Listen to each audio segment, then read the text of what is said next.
Hello everyone, my name is Yashis from Team 18221 and this is...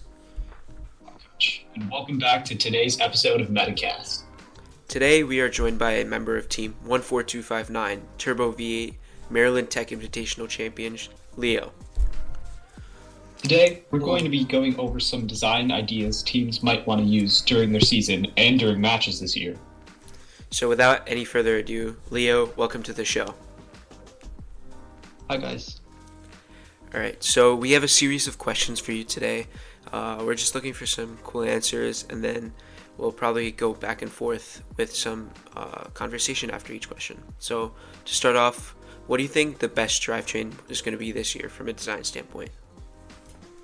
So from the game, it'll be crucial to move around the field quickly and efficiently. So you will want a small drivetrain, and also a really short one, usually lower than 12 inches, and also pretty fast. We are currently using a 16.7 gear drivetrain, which is a 435 RPM motor in Go Builder, geared 1-to-1, which is I think really fast, at least for us. We will definitely use McKinnon wheel over Swerve or any other type because it's just not worth it, since there isn't that much defense going on as of right now. Well, there might be in the future, but for now, as a McKenna with a fast drivetrain and small would be perfect.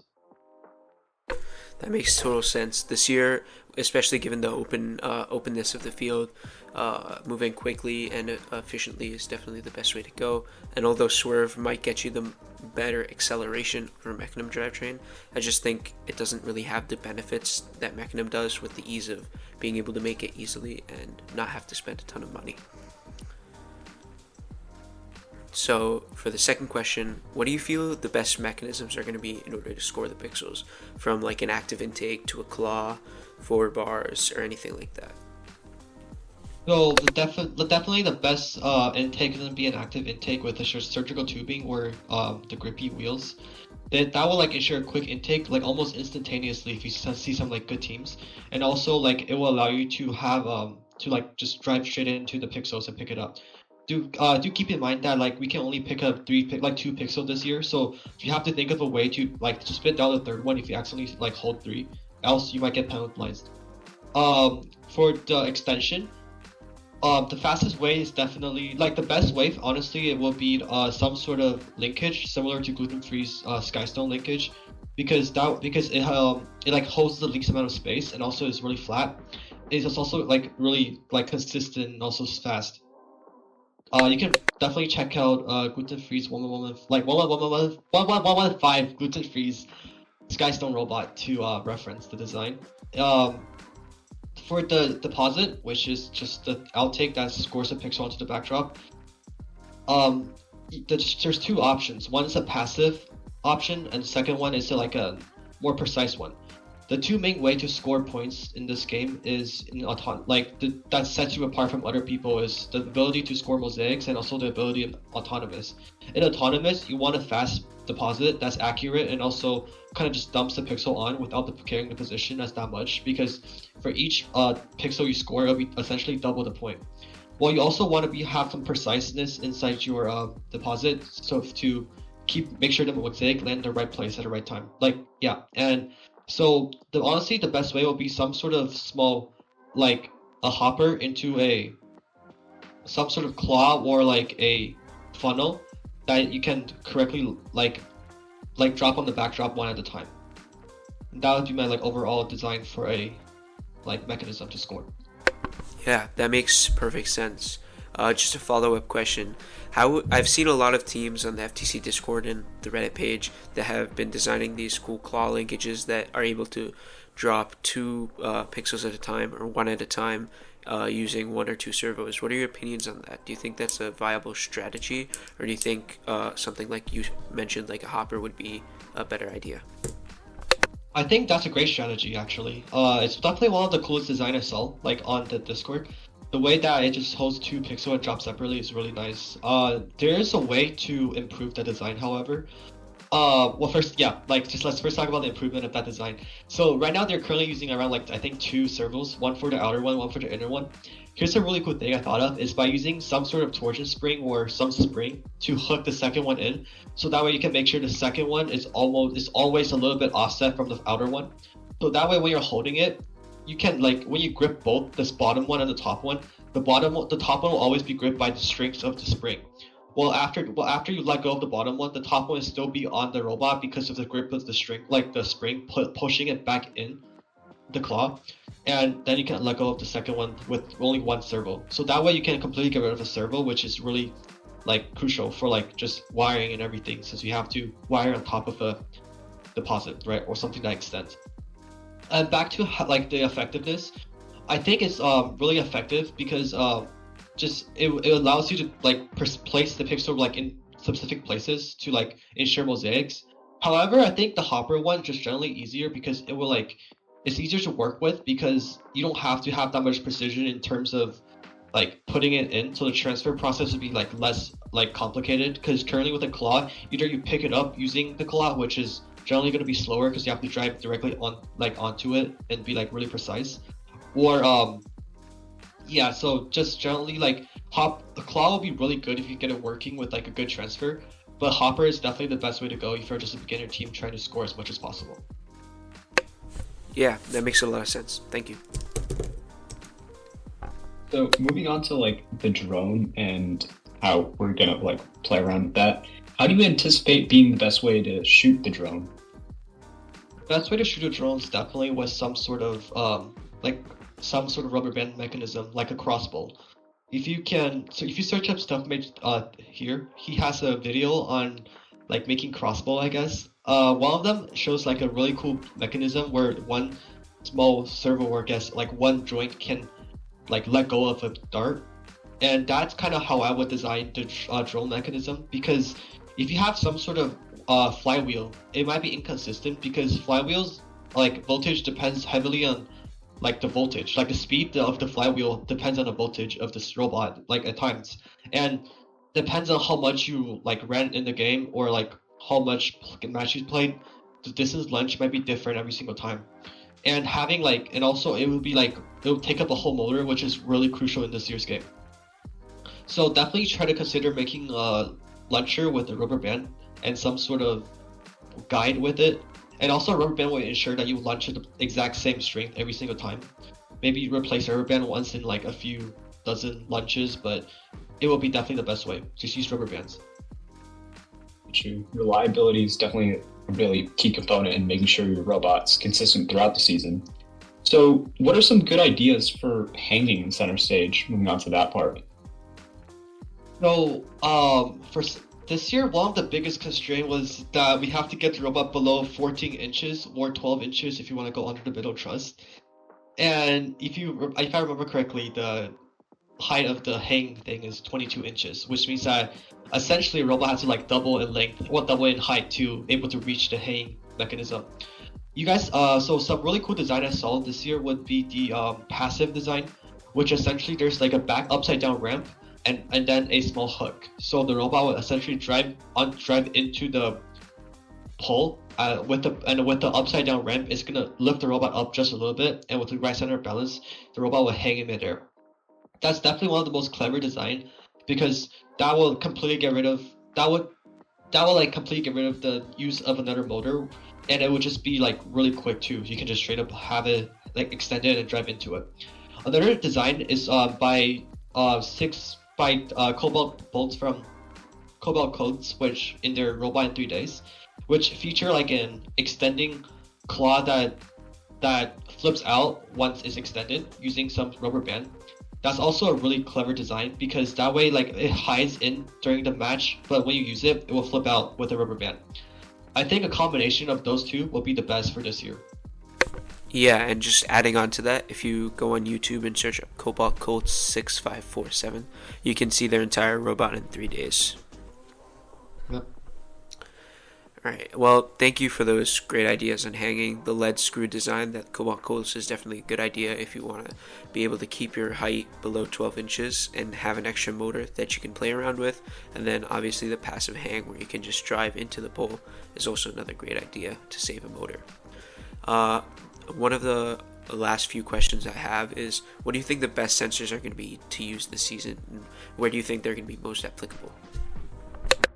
So definitely one of the most used sensors is the camera. The camera is the must-need like sensor this year, because you need the camera to scan first of all the team element, and also you need to later on, if you have the right I guess tools, you can scan the QR code that's scattered all around the field, which is really useful in terms of aligning and everything in autonomous.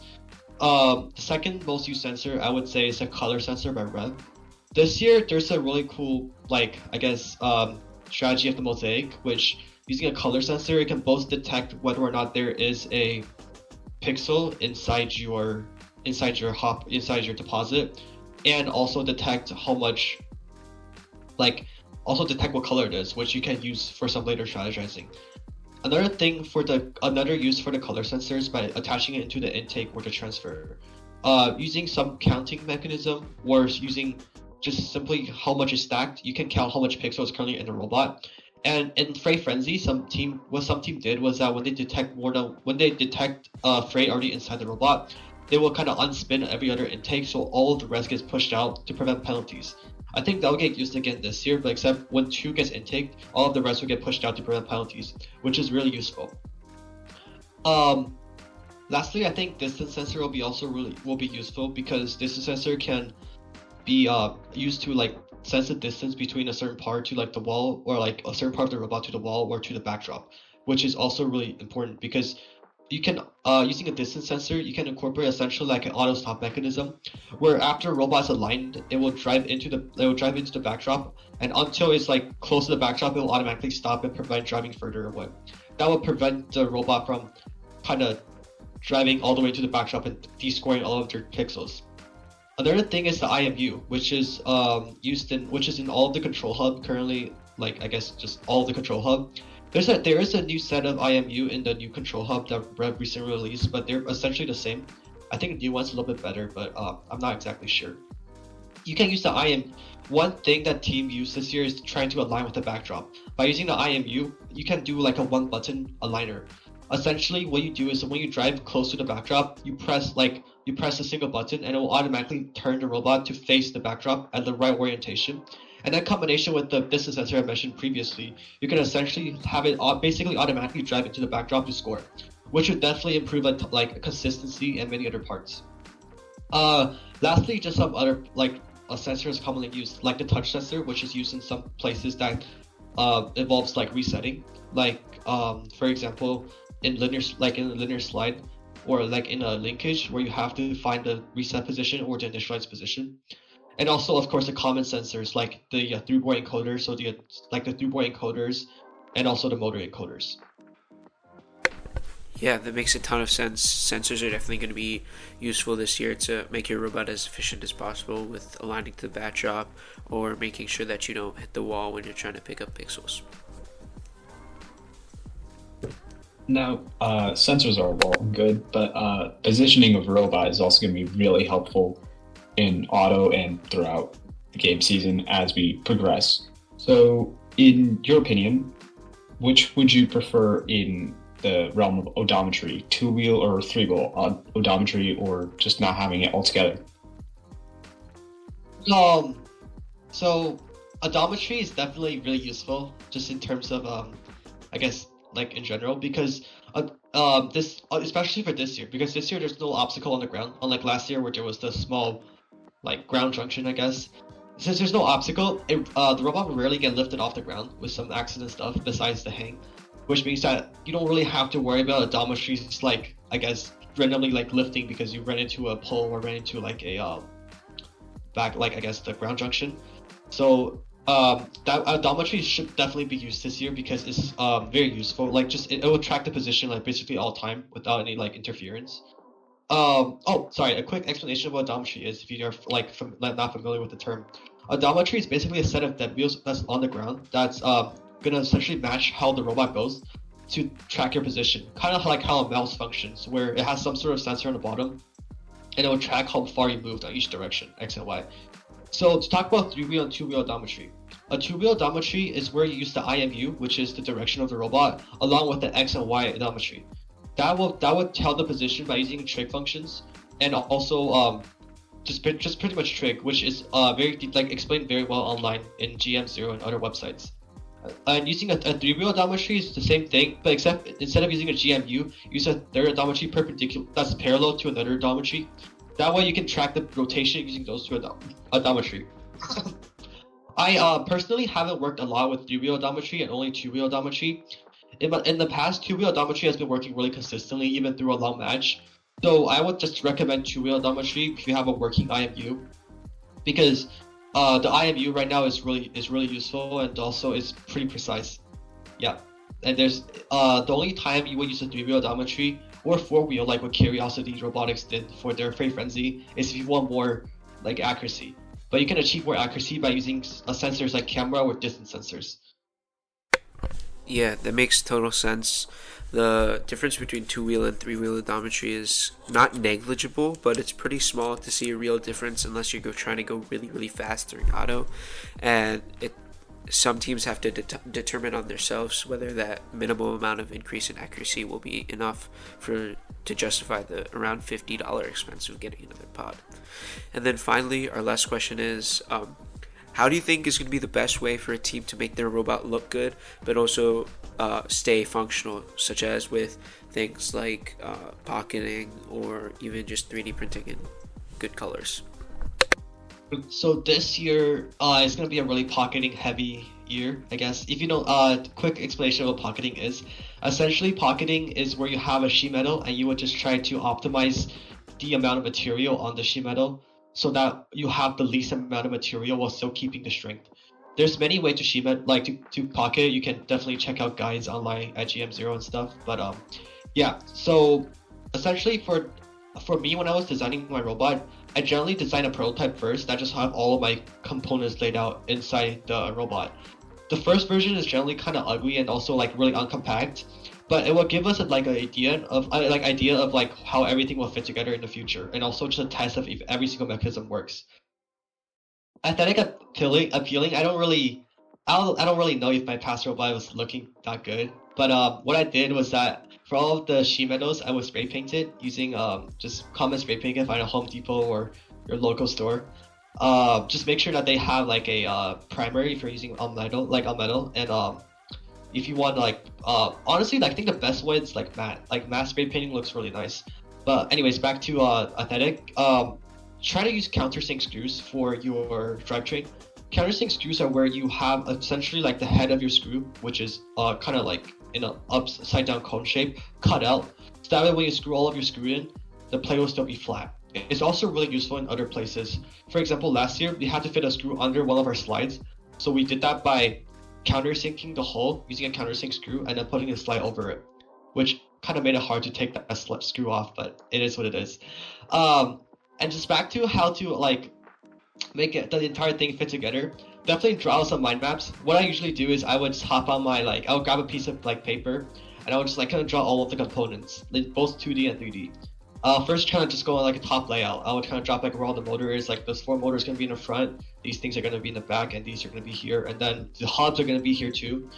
Make sure when you're drawing diagrams like this, you have to consider many factors. For example, where you're going to place a battery, and also where the hub is going to be, if you're going to have enough room for the wiring for the hub, for the driver, for the control and expansion hub, where you're going to put the SPM, which is the servo power module, which many teams use, and there is stuff.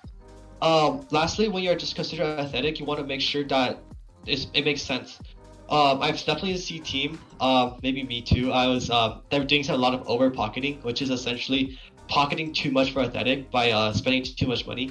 I recently did this, and one plate that was supposed to cost around $30 costed me around double the price because I wanted to draw a cool spider on the robot. You can definitely consider this if you want to just have a second upper level, but try to for just general tip is to have it as simple as possible with the most simple geometry, just triangles or some pentagons. That way you can just have the most sturdy structure, and also just easier to fix.